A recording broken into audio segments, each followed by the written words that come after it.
Good morning, everyone. Welcome to What's Next. My name is Matthew Quinn. I'm your host for this morning's show.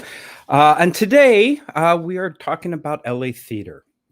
It's been just over 7 months since the lockdown, and we're going to be checking in with two of the producers in the LA theater community to discuss what's next after all this time with the LA theater community. I'm very excited to have these two guests in our studio today. I'd like to start with Mr. Gary Grossman.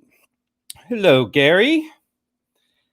Oh, microphone test. I pushed it, but it didn't work. It worked better.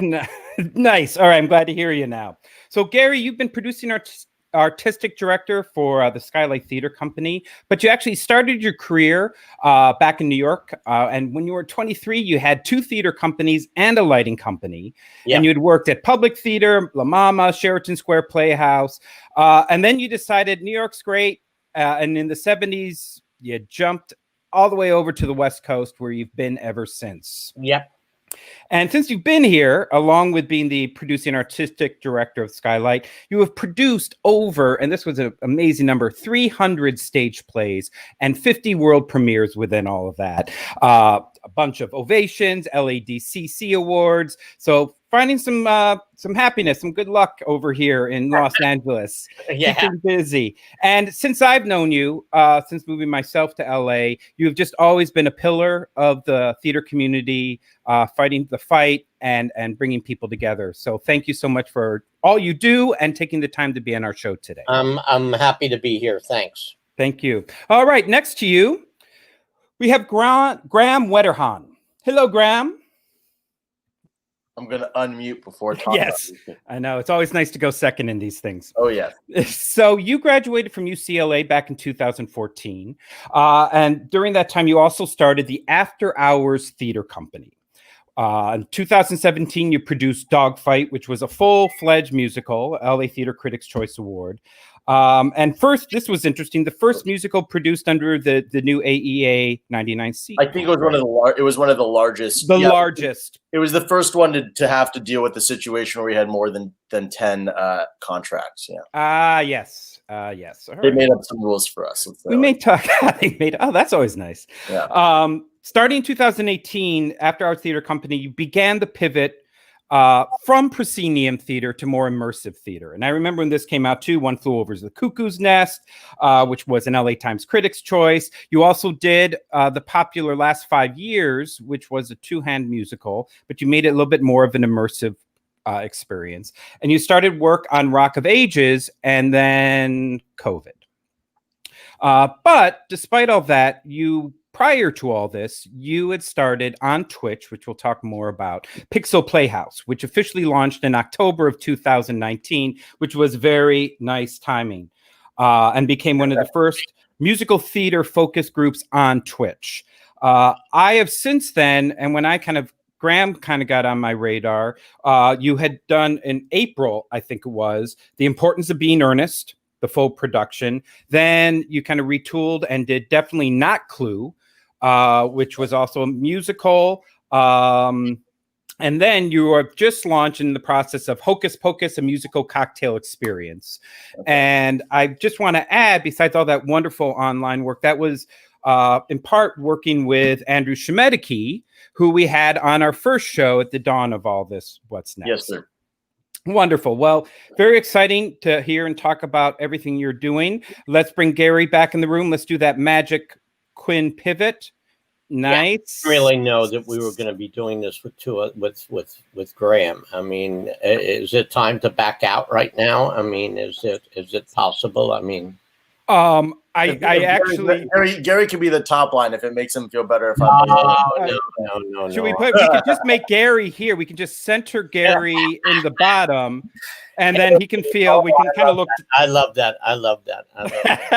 No, it's really great. It's great to get both of you. You both have been really strong leaders during this really epidemic time. So I tend to start the show asking each of you kind of what your pivot story was. So we all woke up January. It's going to be the best year. It was going to be my best year ever. I had all these things set up. And then mid-March, maybe earlier, we started getting the word. And then mid-March, we finally we all shut down. Mm-hmm. So starting with Gary, if you can give us just kind of a brief what your pivot story was for you and Skylight. I don't know if there was a pivot story. I mean, we were in the middle of, we had been doing Bronco Billy last year. And we had brought the cast back to do a 29-hour workshop, and we had set up to do some demo tapes that we were about to shoot, to do at the studio. And I guess the day before the 29-hour was supposed to be before an audience, we had heard that New York was talking about closing down, and that there was going to be, it was going to shutter. And it was just rumors. Nobody really knew. But we had contacts in New York that were telling it was true. And then we woke up the next day, and the matinee was closed. They shuttered the theaters in New York. And then the minute we heard that, we realized we were done here, and we'd have to close down the thing. So we basically set everybody home and shut it down, and canceled the demos. I think we did the 29-hour, but without an audience, and then sent everybody out of there.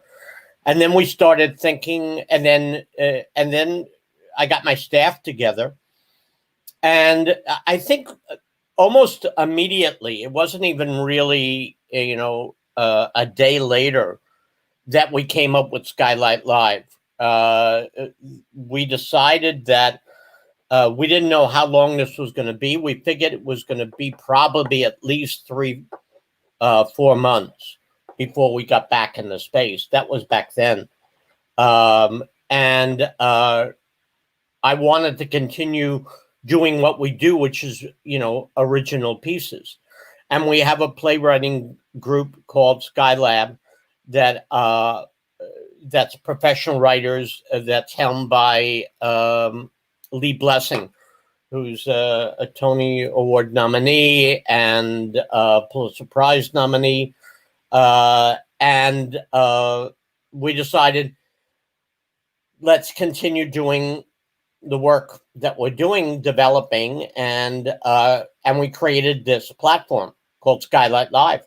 And we were actually using StreamYard to do it. And I think our first Skylight Live was the 3rd week in March. So it basically took us 2 weeks to put it up. Since then, we've now done 35 Skylight Lives. And basically what we did was we told our playwrights, let's write for the medium. Let's write for Zoom. Let's not do plays. Let's do plays, but let's do, this audience probably wouldn't know, but Playhouse 90 was a real important when I was growing up, and understanding what that was. And that was plays that were done in the studio, and they were live plays. It was a live experience. So that's what we started to do. But we did it with 10-minute pieces. And so we've just basically never stopped. I mean, yeah. I don't know about everybody else. I mean, I do know about everybody else because we'll talk about that. But this has been the most, we haven't stopped. Yeah. We continue to do and pour and do what we have to do. And keep in touch with our audiences. So I hope that answers the question. I know it's winded, but that's it. No, that's an excellent answer. And the two things I have to comment on. First, you may not have realized you went through a pivot because it sounds like you went through it very quickly. But I am impressed that how quickly you did change from the live work to streaming online in the month of March. I find it also very fascinating that you had an old model, which I was not aware of, Playhouse 9D, that was kind of doing this to kind of set a tone for this work. And then also, I agree, I think one of the biggest notes and takeaway is writing for this medium. It's not all about adaptation. A lot of groups are doing that. That's wonderful. But I think the real wizardry is coming out, and more will, once playwrights, producers get their hands around this new technology and are able to produce original works. Right. And I think with Graham and I adore.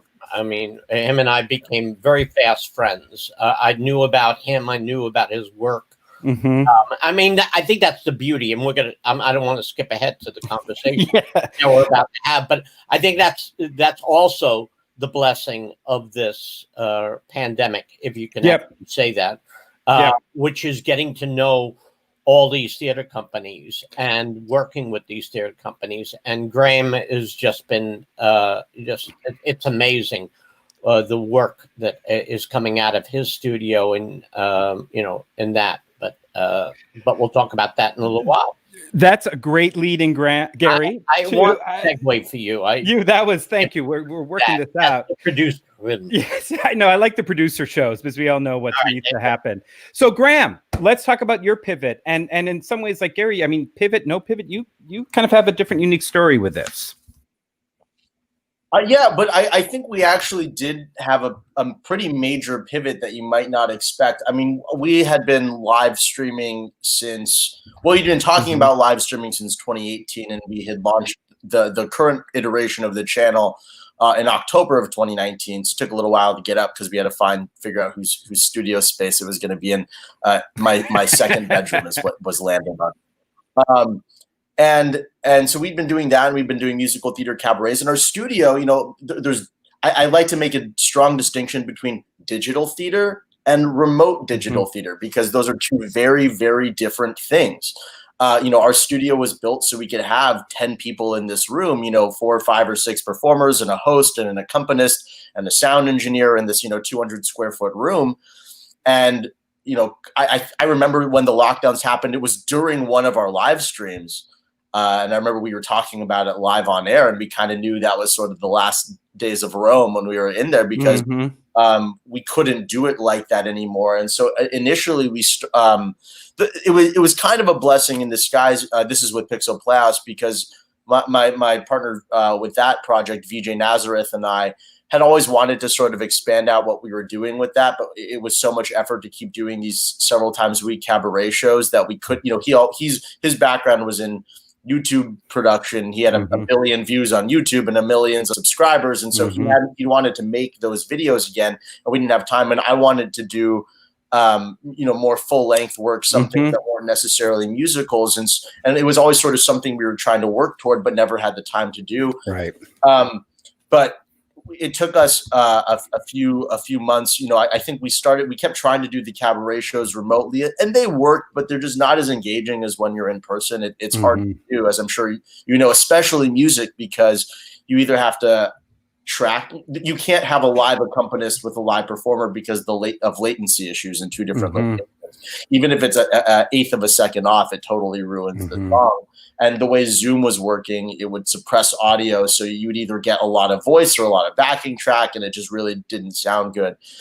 So we started pivoting. We had to kind of work around these problems and sort of phased out the cabaret show because we just didn't like it. But pretty early on, I wanted to use some of the technology we had to do. A lot of people I saw were doing these Zoom readings, just the pure reading of stuff. And I was pretty frustrated, because you heard, especially in that first month, a lot of people very frustrated with, this isn't the same. The quality of a Zoom reading is terrible. I'm like, no shit, the quality of it is my language. But it's like, you're comparing a Zoom reading that you put together with one rehearsal in 20 minutes on technology you don't understand to something that you spent a year developing and hundreds of thousands of dollars working on and 2 months of rehearsal. Of course, it's not going to be the same quality. So we wanted to sort of show, hey, if you put some thought and effort into it, you can create something interesting. Yeah. Also, one of the things that I was most excited about with Twitch and with live streaming in general, I know we'll get into Twitch later, is it allows us to tell stories in different ways, using chat functionality, using multimedia elements, we were able to do a lot of world building using artifacts and chat-based characters that would also then, the characters on screen could interact with the audience. And it sort of was an evolution of what I was already interested on stage. So that was very long-winded as well.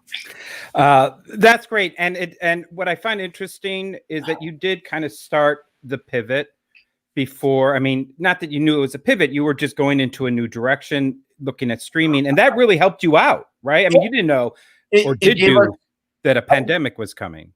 I think we would have probably been pretty quick to pivot anyway, because I think our mentality is very, we're not locked into any one thing as being the only way to do something. Yeah. But I remember one of my favorite anecdotes is in August or September of last year, I spoke at the Stage Raw. They had like a conversation with 3 emerging artistic directors and 3 sort of very established artistic directors. And it was right as we were getting Pixel Playhouse off the ground. And I talked about, how I thought streaming was a really great way to potentially, allow emerging voices to be heard, how I thought it would lower the barrier to entry. For a lot of younger audiences, it gets rid of a lot of the geographic and financial barriers to entry, because we can stream to people all over the world for free. And the organizer of the festival, literally the last thing that happened in the talk conversation is the organizer in the audience raised her hand and said, "I love what you 5 are doing, and you, Graham, are a danger to theater." And it was kind of just shocking, because we had no contentious conversation or anything like that. And then, less than a year later, we're doing a completely digital theater festival with 40 theater companies in Los Angeles. It's definitely an interesting journey. Yeah, that's a great story. And I know there was a lot of mumbling prior to the outbreak and during about what is this digital stuff. This isn't theater. So I think you're showing that actually with this we can survive. Well, it's a new form. It's a new medium. We're storytellers using a new medium, right? Wouldn't you say that? Oh, certainly. Yeah. All right. Well, there was some wonderful stuff there, but I want to kind of go back to some comments from Gary and about the community as a general, and a couple things that Gary had mentioned. First, about the group, the organization that was meeting on Tuesday, and the benefit. One of the silver linings of this is the fact of community. People were forced to come together. Hey, how you doing? How do I fill out a loan? How do all this? So you started. I remember hearing about the Tuesday group back in the day. When did that start? What was kind of the life of that? I mean, it literally. I've been used to these the dramatic pauses that we've been taking, and with the fights that we did, and all of that kind of stuff. So, many years ago, we started doing what was called artistic poker. We created a group of I think it was 8 or 9 artistic directors, guys that I palled around with. Simon Levy over at the Fountain, John Flynn over at Rogue Machine, Brian Rassman was part of it.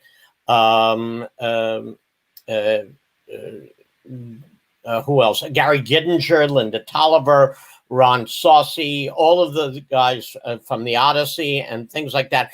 And the purpose of it was a think tank.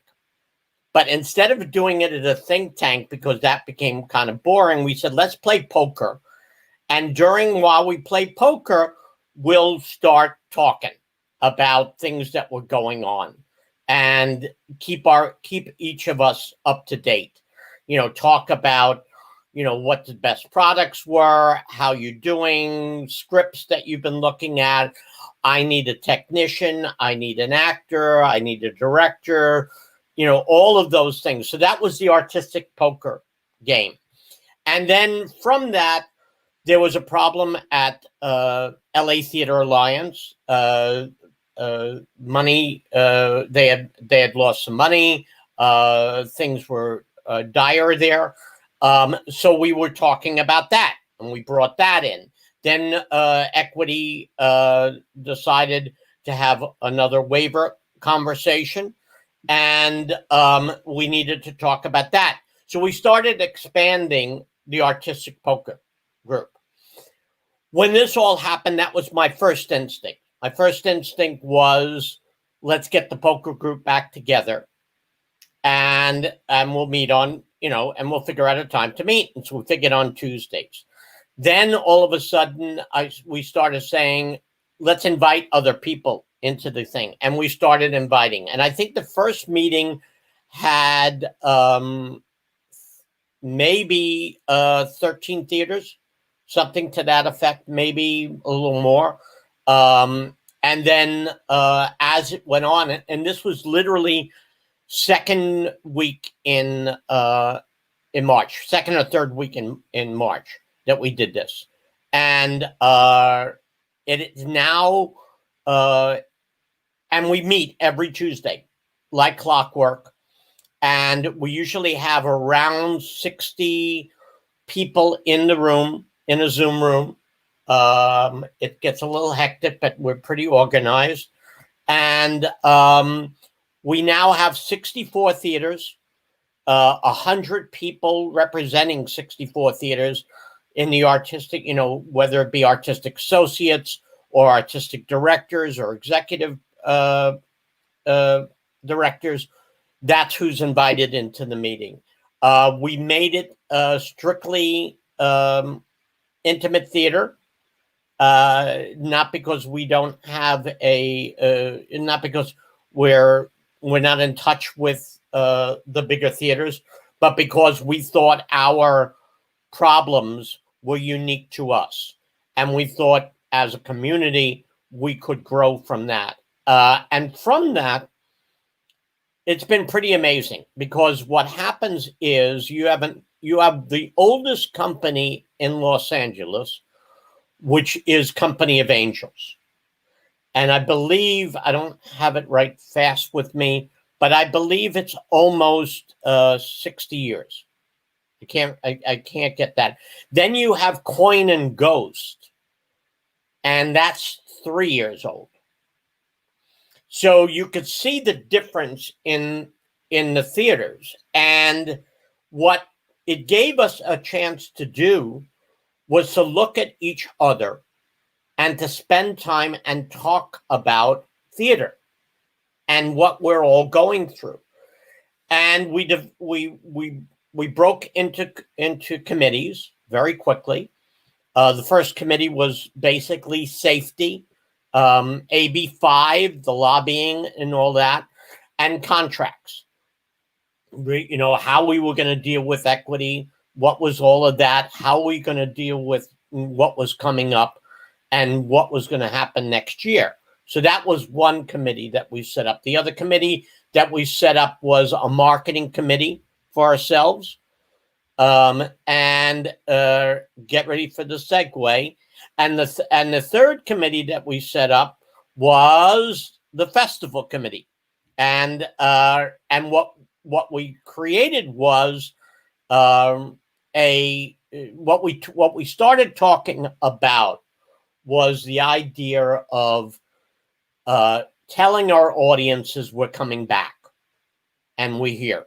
And we figured in 3 months, 4 months, we would be ready to do that. So by September, we were all coming back. This is what we thought back in March. And so we thought this was going to be a way to do it. And as we started planning for this, we realized we were nowhere close to that. And like I keep on saying, you wake up in the morning right now and you say, this is going to be my day. And within 20 minutes of that moment, that day has changed. And new news has come in, and this has come in, and New York has said they're not opening, and this is not happening, and West End's happening. And so it was a constant moving target. And that's why 64 theaters really helped, because there was information coming, and we were all able to share and talk through all of this thing. cathartic. It's been beneficial in so many ways. I mean, we are stronger. We are a stronger community. A lot of us in this original artistic poker group for years, and we're talking 20, 30 years, have been wanting this company to come together, have been wanting this community to be one, have been wanting a central focus area like LA Stage Alliance to really become strong. And that hasn't happened. We've all been in our own worlds. This has given us that. And ATLA, which is what it's called now, Alternative Theater LA, which is these 64 theaters, and we're hoping it's going to increase to the rest of the intimate theaters, is going to live on. And we all know what the prognosis is. We all know that we're not going back into our space at least till July or probably fall of 2021 right now. That we're going to have to create these alternative solutions. That's where Graham and Pixel and the person that said, Graham and Pixel and is, killing theater. It's not. It's actually the new wave and what we're all going to have to embrace right now in different ways. And I think Graham and what we're talking about and what we're going to talk about in the last segment, I think, is what's next and where we go from here. And I think it's a moving target. I think Graham agreed with that it keeps on changing for us. So that's ATLA.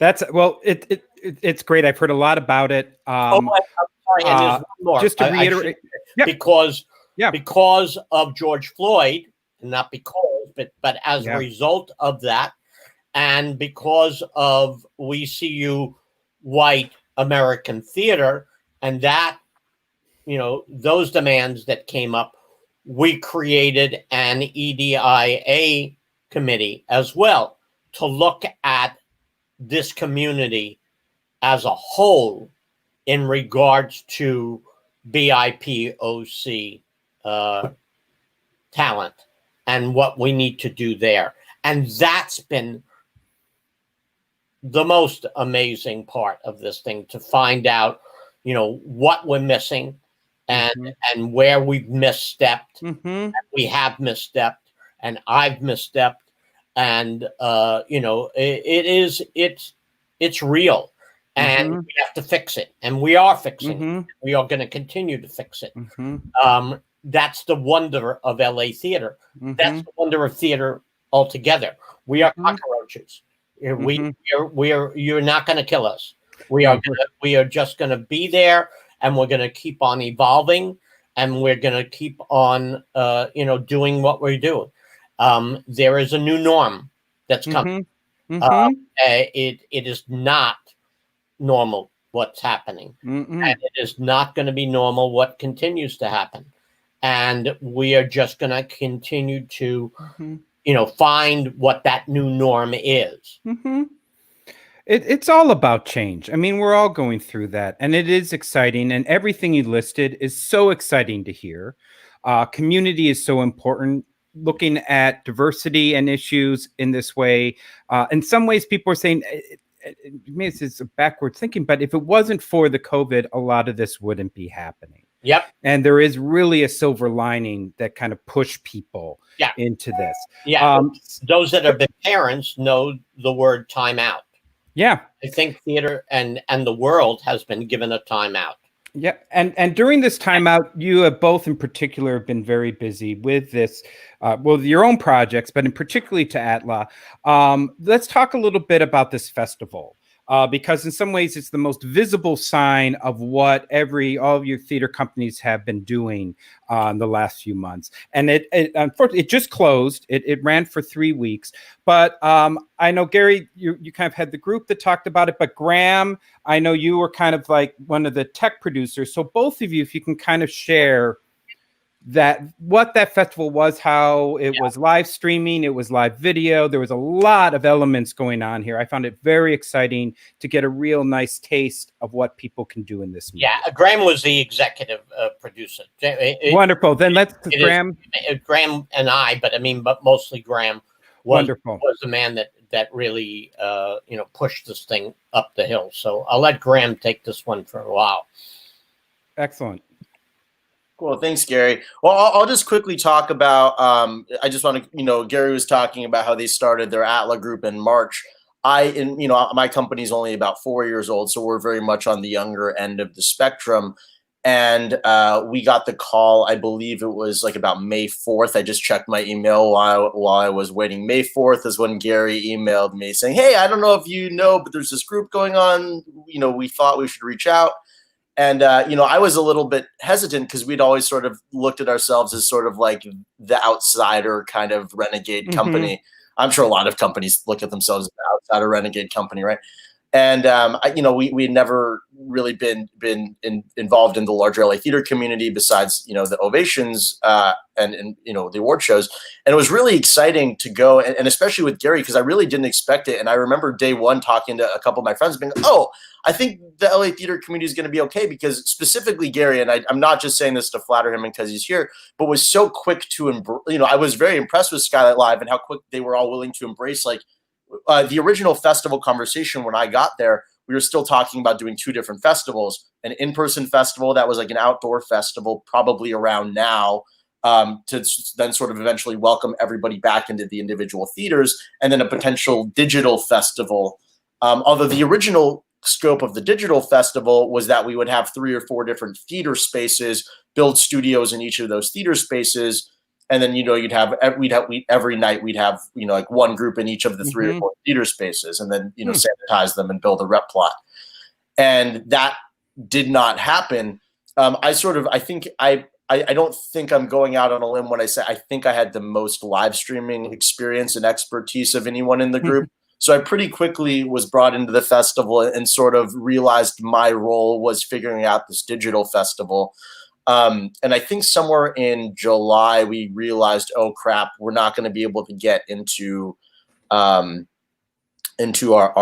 physical spaces, even without an audience, because it's just too COVID risky. And so we had to pivot to something I think I had early on said, we're never going to do this because it's crazy. And it was crazy, which is we ended up developing what I'd been doing on sort of a smaller scale. And I think Gary probably had too. One of the biggest concerns when we were creating this remote digital festival is everybody has different skill levels with the technology and different, comfort levels with the technology.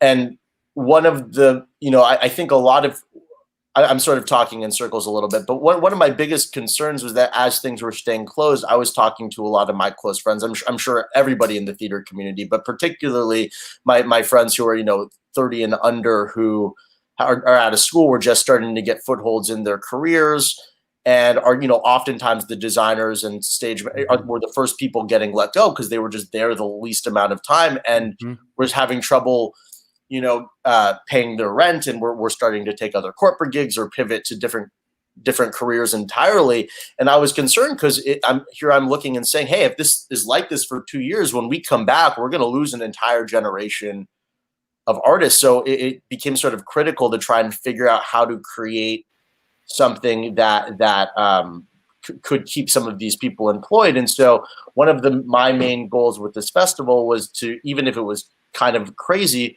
was to train, as many people as we possibly could in this new medium, both engineers and designers and all of the theater companies in what is possible with the technology. And so we did this with these 10 to 12 minute scenes, which were pre-recorded, but were done in a style that could be done live. We're done in the style that, say, Skylight Live or Pixel Playhouse does their shows, which is completely live, even when we're using green screens and cues and sound effects.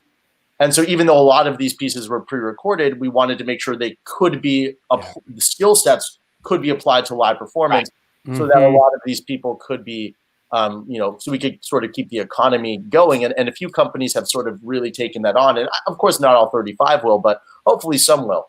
Yeah, remember also, and Graham's making light of this a little, this is 35 companies. I would say at least half, if not more of them, for the most part, didn't know how to Zoom prior to the pandemic.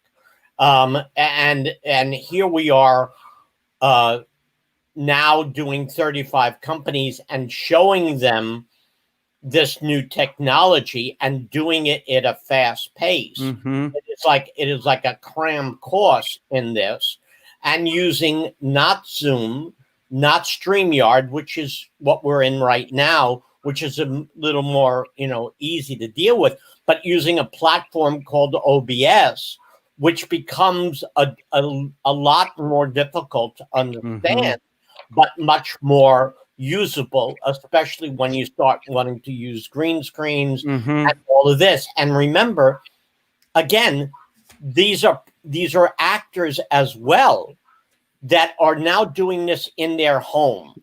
We're not there. So we're delivering and we're trying to basically update and basically teach performers. So you're figuring at least a minimum of 4 performers of each show. So you're figuring there's at least 150 actors that are now involved in this festival, each of which now needs to get a crash course in how to operate this computer and everything in their home.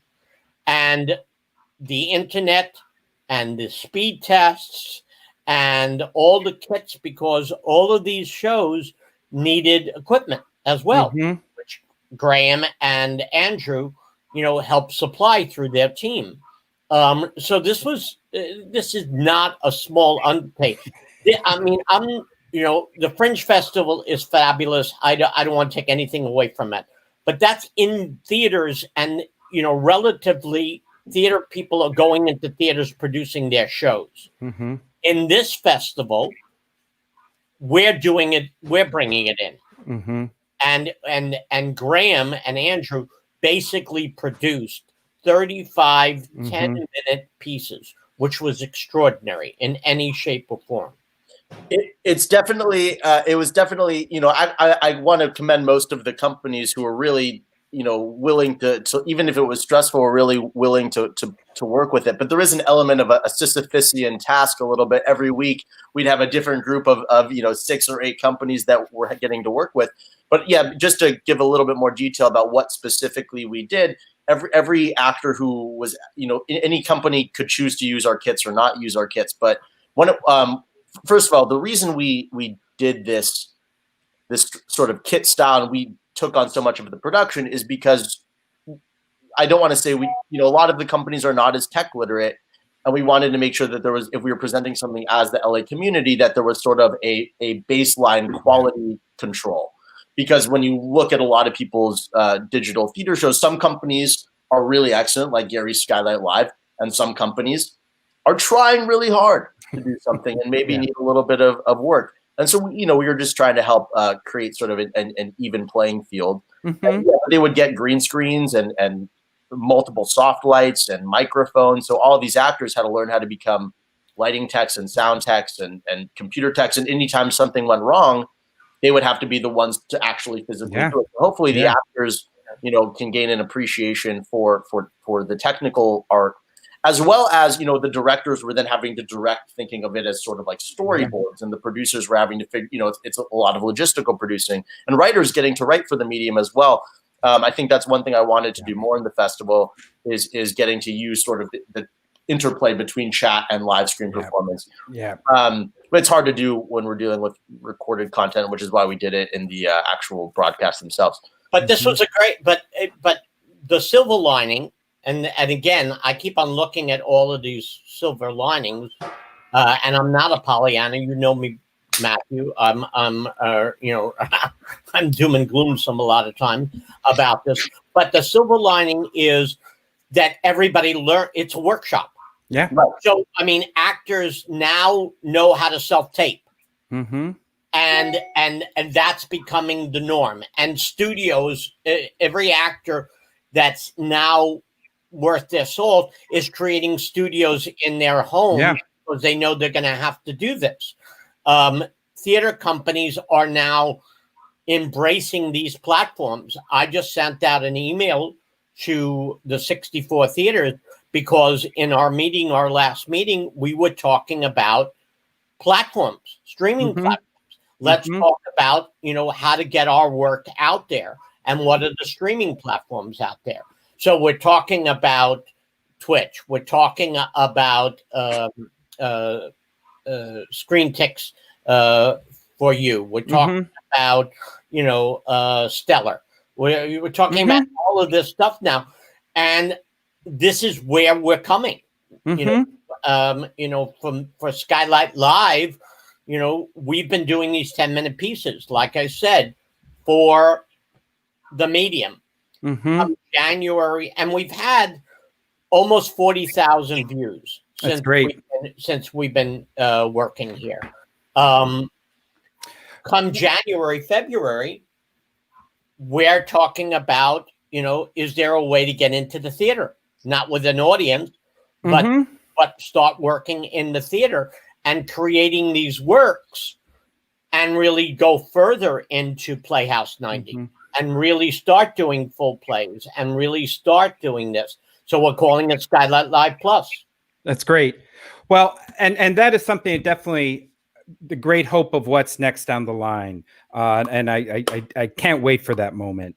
Going back to the streaming, to the festival, and kind of adding on what both of you were saying, I think not only for the actors and directors and writers to see this, like finally have expertise around them so they can put it up, but also for the audiences.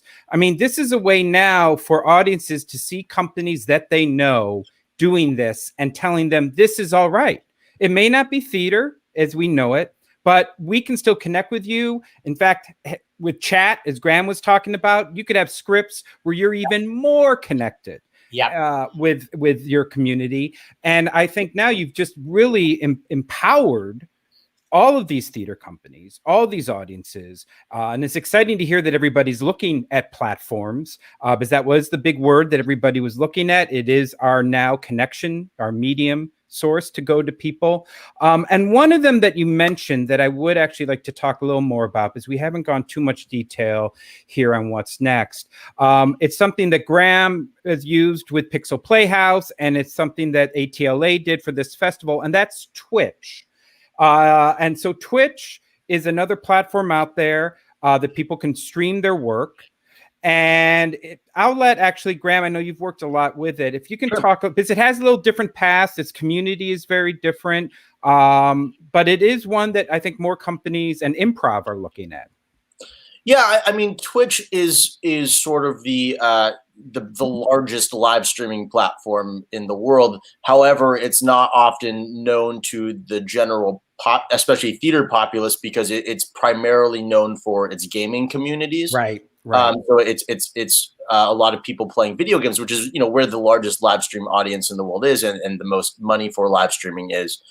In the past several years, Twitch, which is owned by Amazon, so it's not exactly a small company, have been really trying to push to create non-gaming content, because they realize that while gamers are a huge market share, there's a lot of, whether they realize this was happening or not, there's a lot of fitness and performance and music that can be done live streaming. And so we were very fortunate because of my partner, VJ, who had all this YouTube experience. He happened to be friends with a gentleman who was in our named John Brents, who was a partnership advisor at Twitch, and he helped us get set up and gave us something called a partner status, which is very prestigious in Twitch from day one.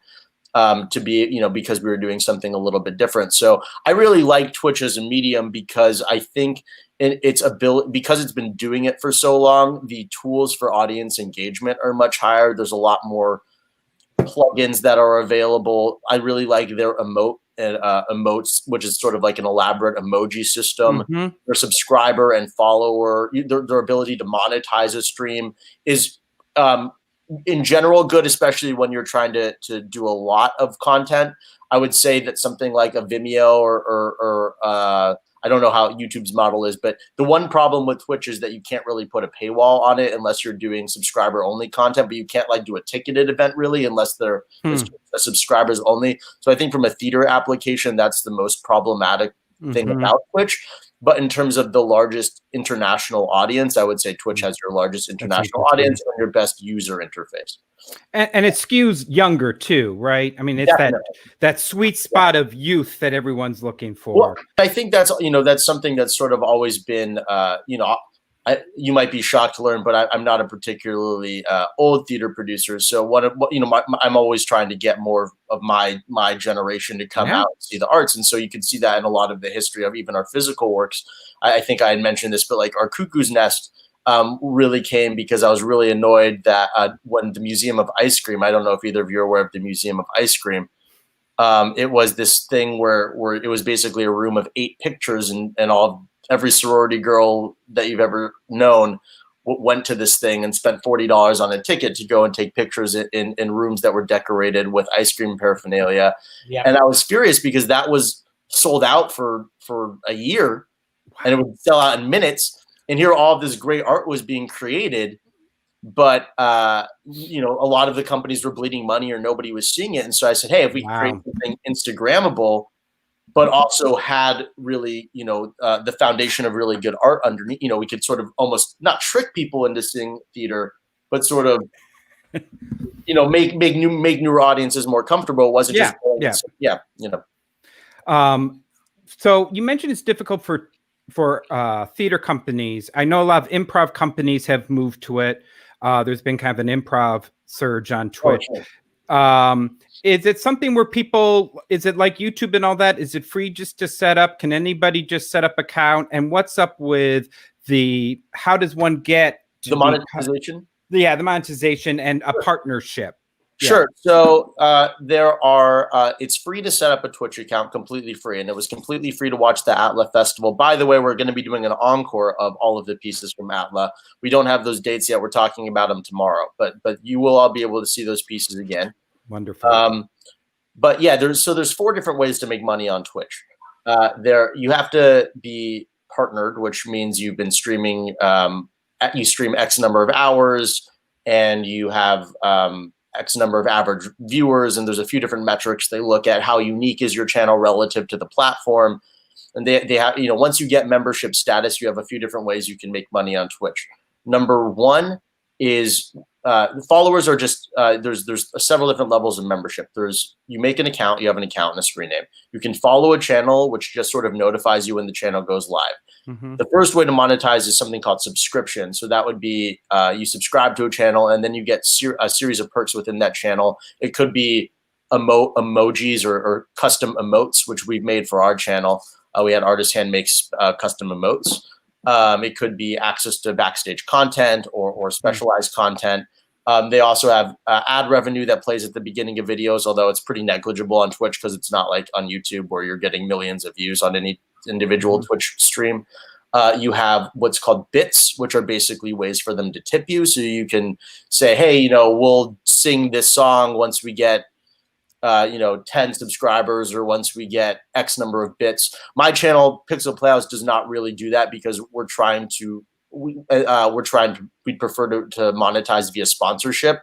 We're trying to make theater more accessible to audiences, so they can, if they want to subscribe and give us money, we'll on a monthly basis, we give them special things like emotes, but we're not trying to monetize the channel from the audience. That's sort of one of our mission statements.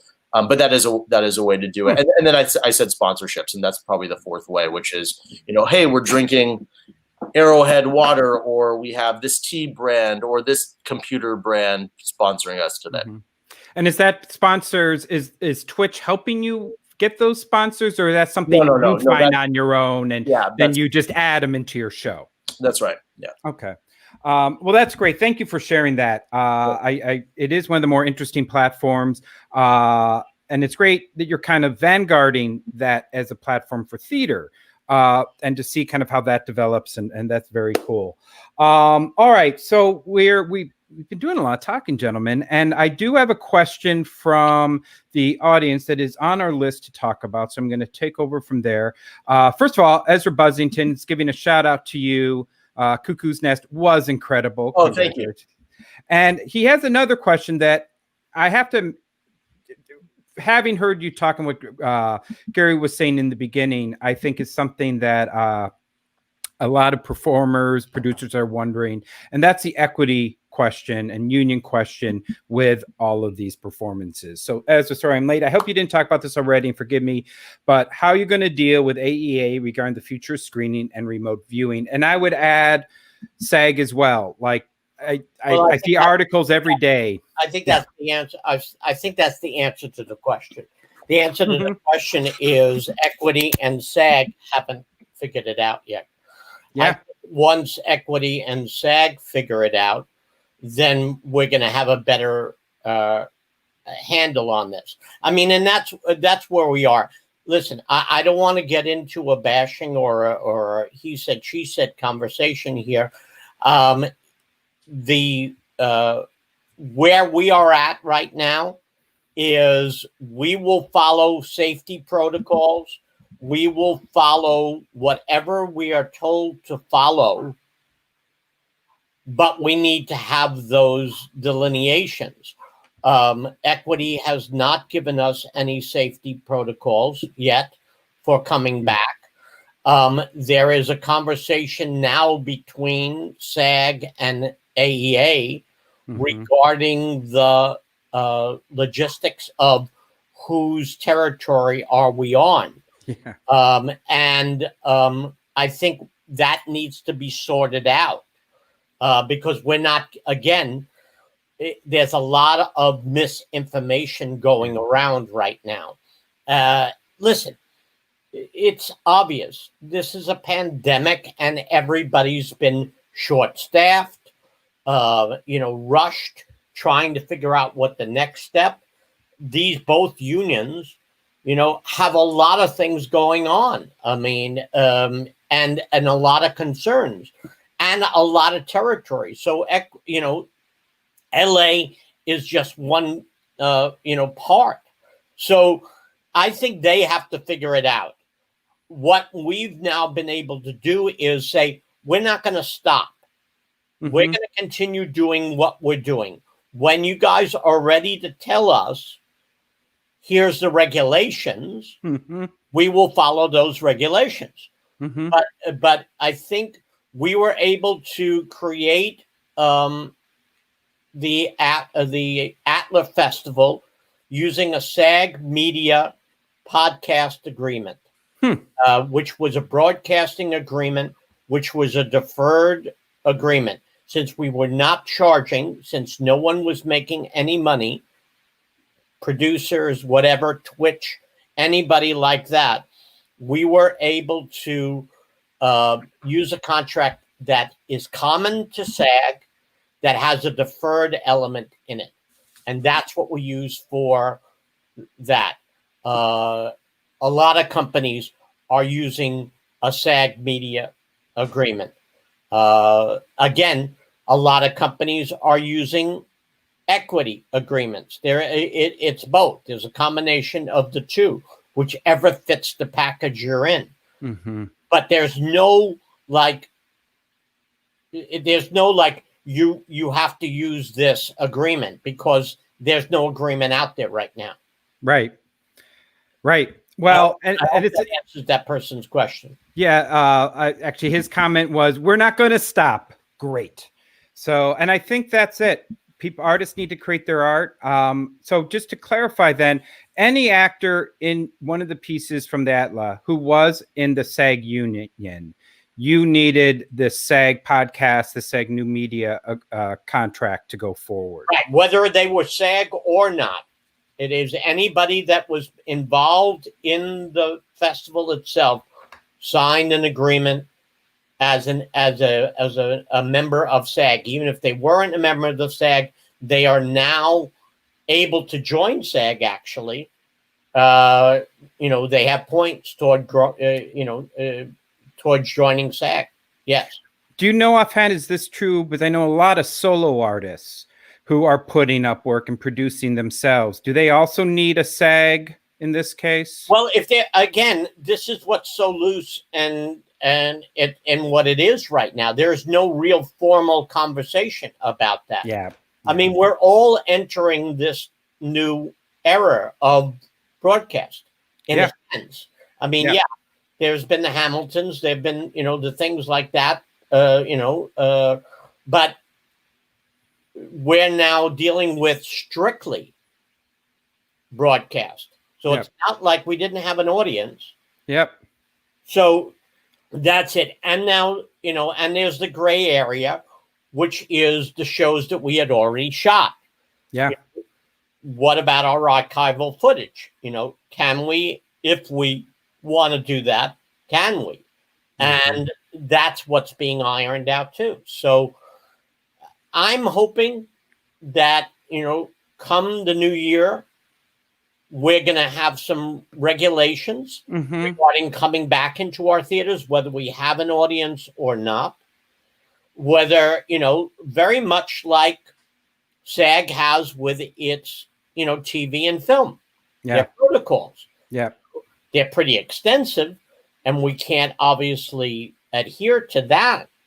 Yeah. But there are protocols that we probably could adhere to and should adhere to if we, so we're going to the county, part of our committee, led by Martha Dempson from Open Fist and Beatrice from Ophelia's Jump.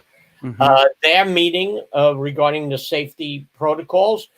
They're meeting with members of the unions to come up with what's called a white sheet, which will give us some regulations as to what we need to do to work in a theater with or without an audience, what we can do outside in an open air situation, and all of those things. So we're trying to come up with some regulations for ourselves. That's great. And that reminds me, and as we're getting near the end of the show, for any artist out there who watches this, who's in a company, who want to get access to this, to become part of the group so they can learn from this, is there a way for them to kind of contact you so they can get access to this information? Yeah, I mean, I don't want to do my email out front, but I mean, pretty much if you contact me at Skylight Theater Company. And I think we've got that link up there. There we go. That's it, skylighttheatercompany.org. I think it's info@skylighttheatercompany.org. It'll come to me, and we'll send you the link for the AD meeting. Okay, wonderful. And it's great. I know Martha also has been working not only that, but a quick update. Anything else? Because I know theaters have been dealing with venues closing, unions. Before all this was even happening, we had the AB5. Yep. Is that still in this limbo, and we're going to wait to find out more about that?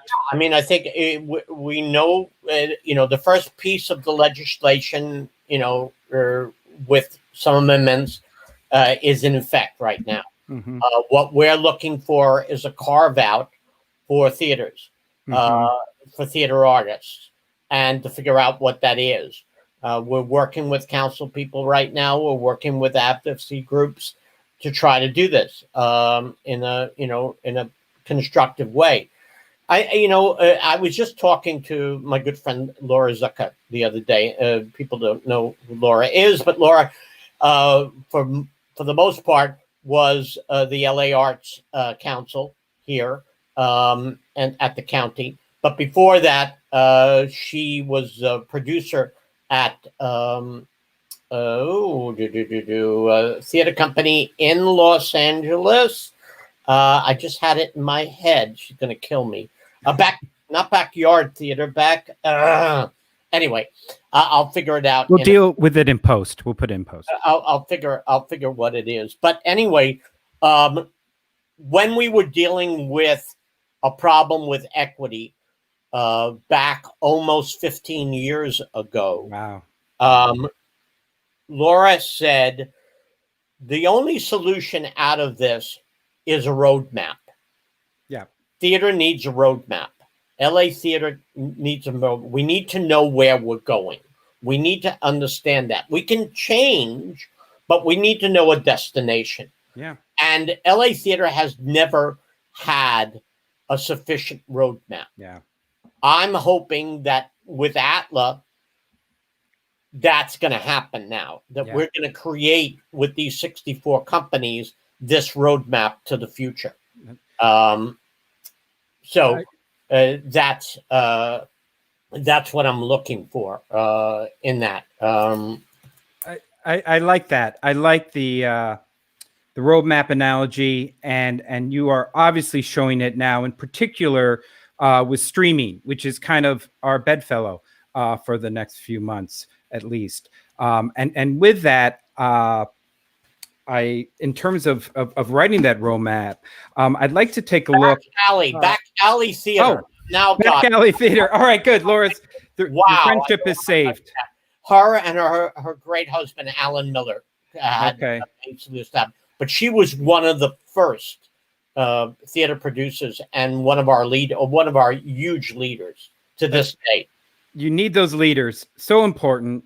Yeah. And likewise with the streaming, I think we're very lucky to have Graham here in the room, and I know you've been appreciating them in the Atla group.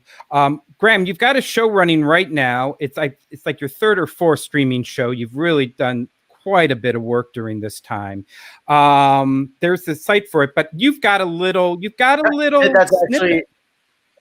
So that's actually not on twitch.tv/Pixel Playhouse. All right, let's bring that. How about that one?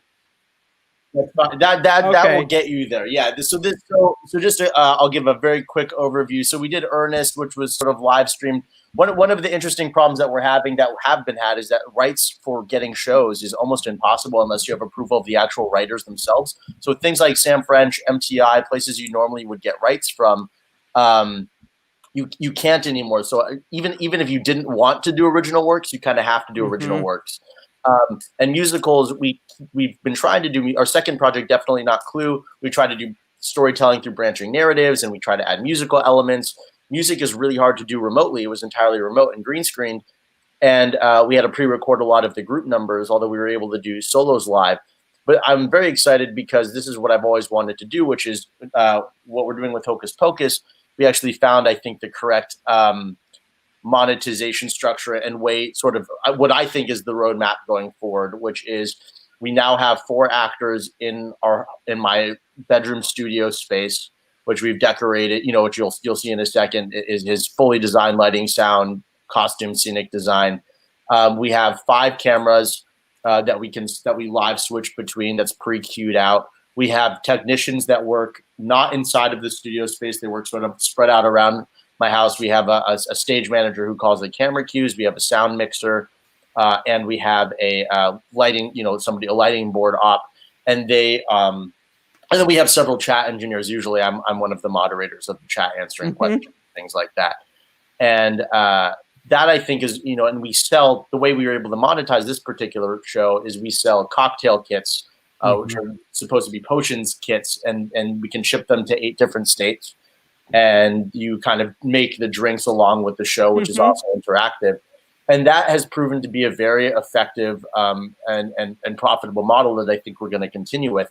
I'm actually, I know the Geffen Playhouse in particular has been really big on these box kit models, but it's really a great way to give people a commodity besides just bad TV or movies, which, not bad. Quality. Quality, yeah. But anyway, I think we have a clip where you can see some of the more. I love that. The sound is a little bit wonky, but you can see sort of the stuff we're doing with cameras. Excellent. And yeah. And this is Hocus Pocus. Do I need to hit play? I'll hit play. There we go. This is.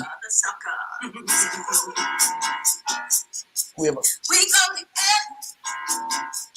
up in birds of a feather, and we change the weather. Yeah, I'm feeling heat in October when you're around me. I've been sitting into motion, the skills in my position. I see you in the dark and giving up. You're now under my spell, too close to even tell. And baby, you know it's obvious. I'm a sucker for you. I say the word and you'll go anywhere I choose. I'm a sucker for you. Any road you take, just know that I'll find you. I'm a sucker for you. About you, about you, about you. It's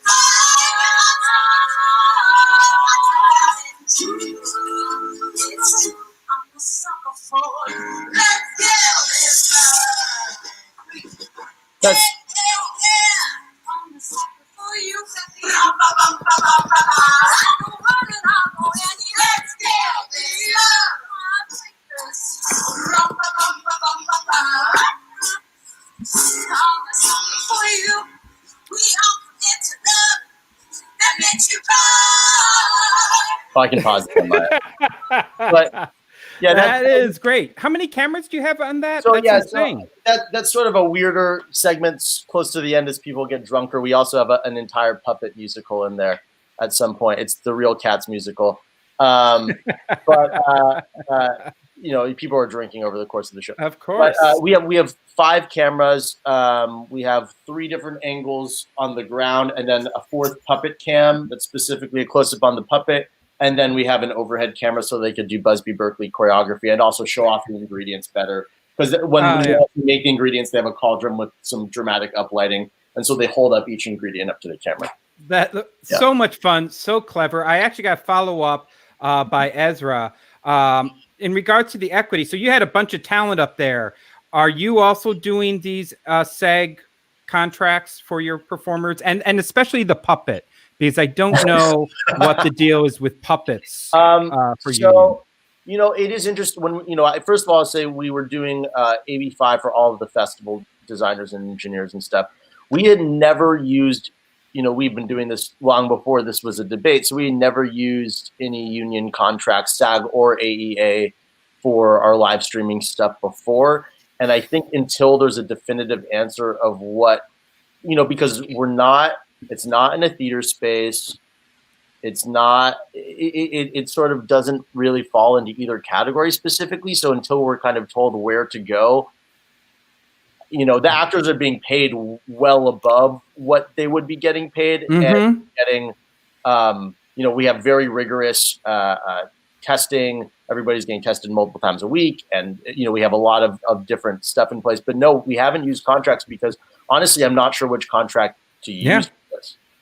As Gary was saying, and Laura, we need a map. It's as simple as that. We're willing to do the work, but we need the map, and we don't have the resources to keep guessing and just making things up. We need to know. Yeah, but I want to make also this clear. This is not for equity and SAG to make the map. It's for all of us to make the map. This can't be an us against them.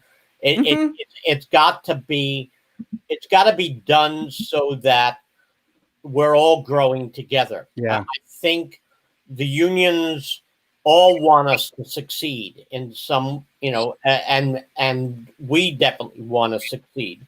So the way to do this and the way to make this all work is to say, and this goes with AB5 as well. You know, you just, if you want to treat LA theater as a business, which a lot of people want to say and should be, and I want it to be a business. But in order for, if you were GM and you were making a car and the government said you have to meet these protocols, the emissions requirements and that kind of stuff, they don't say in June, here's the emission requirements. By January, have it done. Mm-hmm. They know that There's retooling. They know that everybody's got to ramp up to it. So that's the problem. The problem is that we're not being allowed to ramp up. Yeah. We're not being allowed to ramp up with AB5. We weren't allowed to ramp up with the equity agreement. We need time. So let's just say, here's what's going to happen. You got 3 to 5 years to get it together. And in year 1, you got to be here. In year 2, you need to be here. In year 3, you need to be here. And year 5, you need to be here. Yeah. That's the solution. Not just drop edicts down and say, this is it. Yes, actors need to be paid. And no one's denying that. Directors need to be paid. Writers need to be paid. Technicians, designers need to be paid.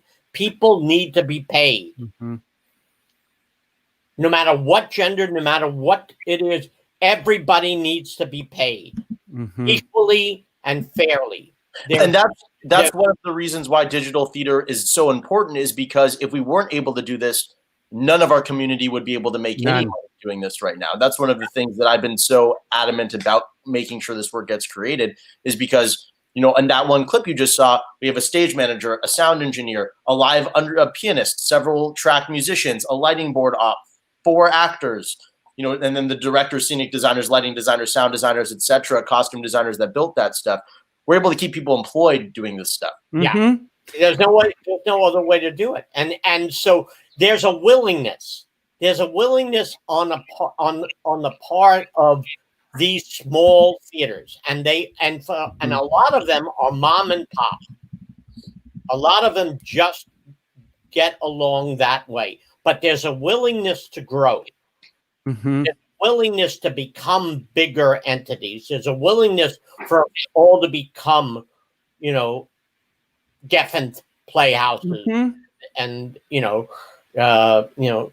we should all live to be CTG and have those things going on, or what Danny and is doing over at Pasadena.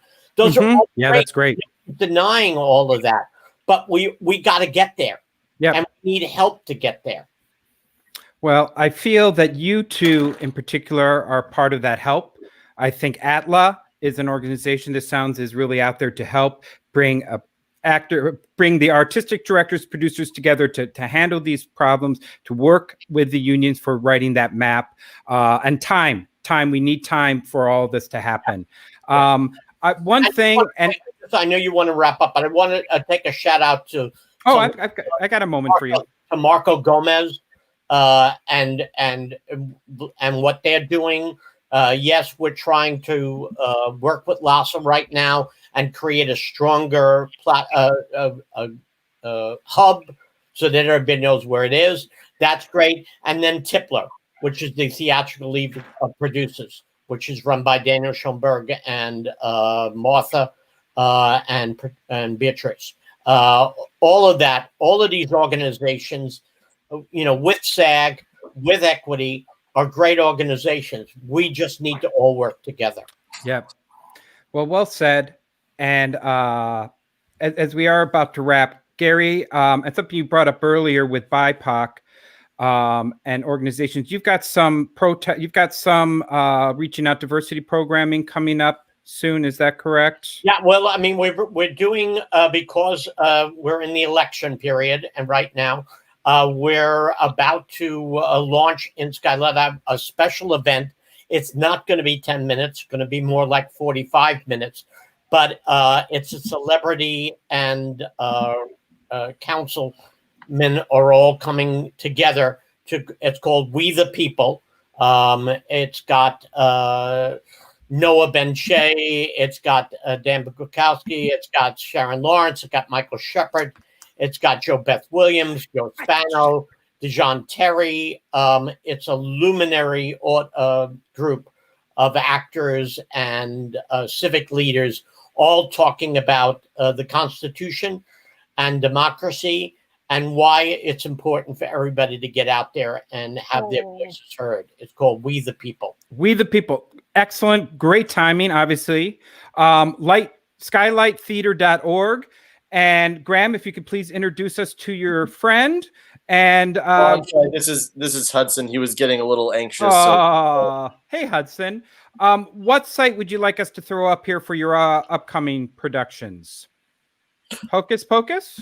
Yeah, sure. That's the easiest one. We what you saw before was a clip from our opening night of our shows, but they're done completely live every night. We have live chat interaction every night. They're slightly different every show.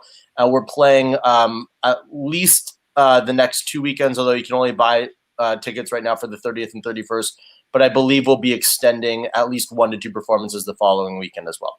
That's wonderful. Wonderful to hear extensions. Yeah. So, all right. So you've got that. Well, gentlemen, thank you so much for coming on this morning. We went a little late, but it was some great information. I appreciate you sharing your knowledge, and a super thank you for all you do for this community. There is no doubt after hearing it and seeing it, ATLA has really is helping pave the road for performers and producers to start jumping into this, and for audiences to see that this is okay and we can still connect and be part of the community. And you need people that lead that way, and both of you have done that with your companies. So thank you very much. We are excited. We have one more show today on the LA stand-up comedy. So we're going to see a little different from the theater community to the stand-up comedy today. So please come check that back out at 7:30 p.m. Next week, is it next week? Yes, next week we'll be back with 2 more shows, and then we'll be off for elections, as elections are upon us. Vote, everybody, vote. Please vote. Please make that happen. Very important. Again, thank you, Gary and Graham, for joining us. We're going to have the credits play. We'll meet for a drink afterwards in the green room. So we'll see you guys both there. All right. Thanks again.